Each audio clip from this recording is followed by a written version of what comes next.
I swear I didn't mean to flirt with the alien queen. In my defense, her translator was broken, I was concussed, and her species mating gestures looked suspiciously like the universal sign for thank you. It all started on day 43 of our mission to the Rim Worlds. I was the communications officer aboard the SS Vanguard, a mid-class exploration vessel tasked with establishing first contact with a newly detected civilization on the planet Varelia 9. The planet's atmosphere shimmered violet from orbit, a mix of methane and luminous gases that made it look like a jewel against the darkness of space.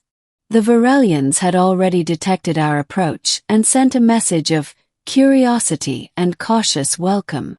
They were technologically advanced, their orbital platforms made ours look like space junk, and Command was eager to make a good impression.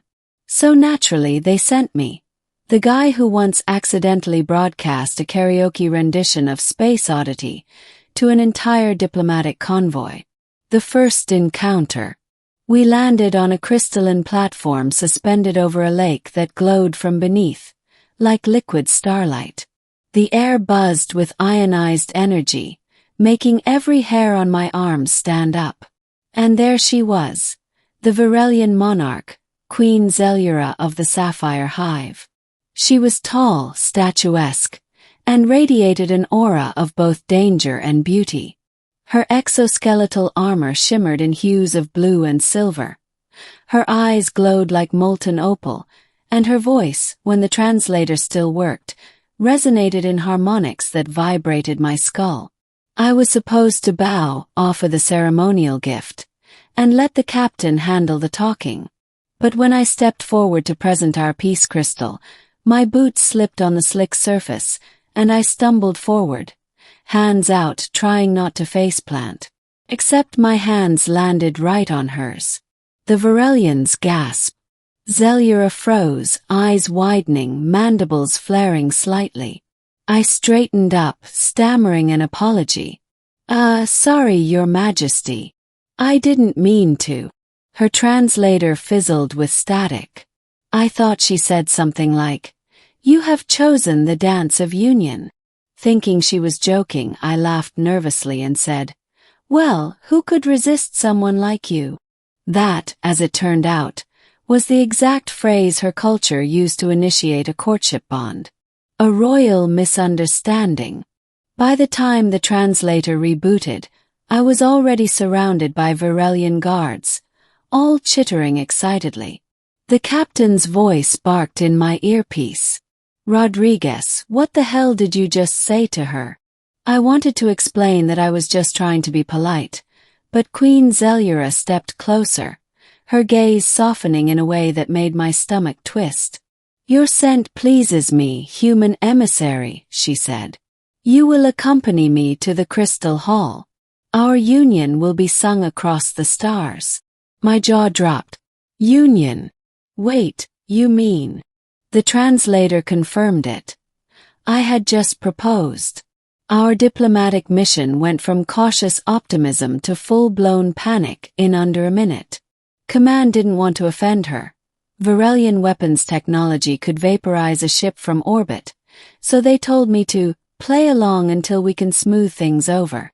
So I found myself a reluctant fiancé, escorted through gleaming corridors of living crystal, introduced to royal attendants who chirped blessings at me, and showered with luminescent garlands that smelled faintly of ozone. The Queen and the Fool. Over the next few days, I spent time with Queen Xelura. Purely for diplomacy, I told myself.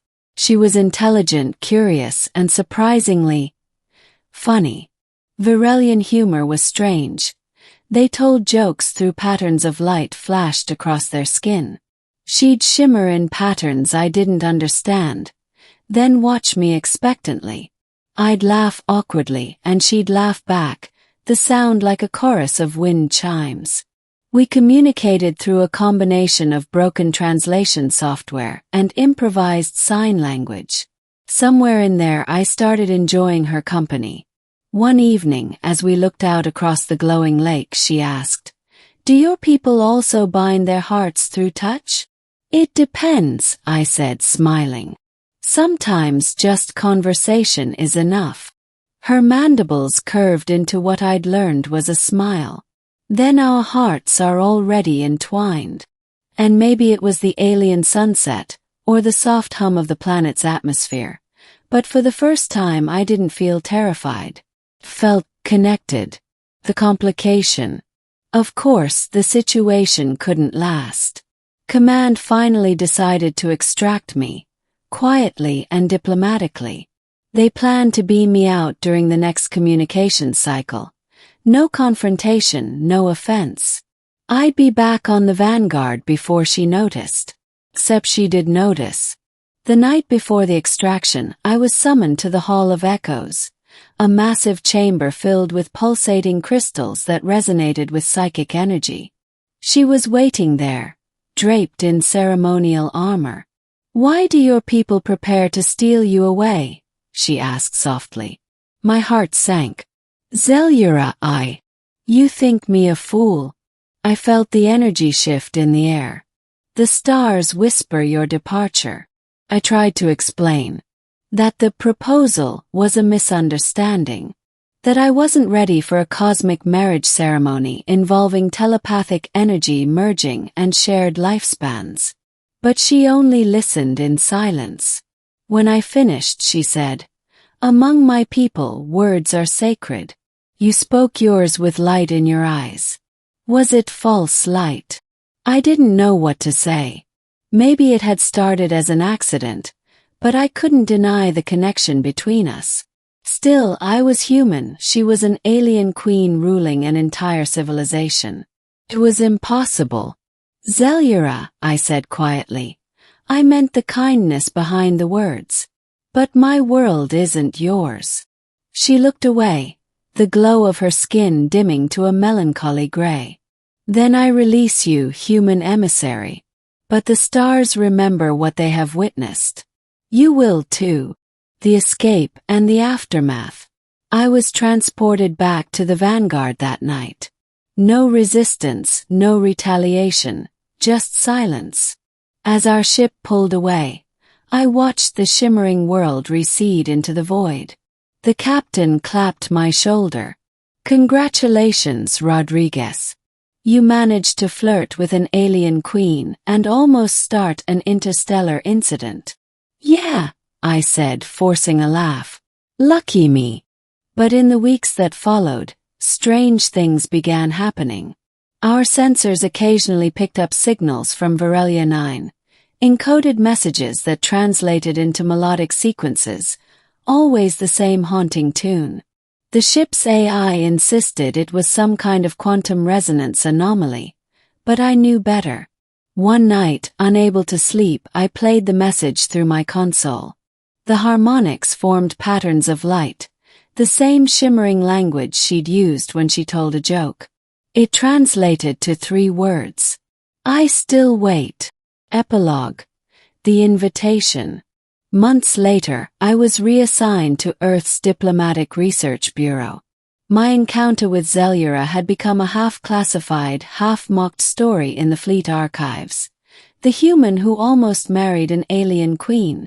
Then, one evening, a priority transmission arrived. Encrypted. Royal Seal of Varelia 9. Opened it. Xelura's image appeared. Older, perhaps, or simply more regal.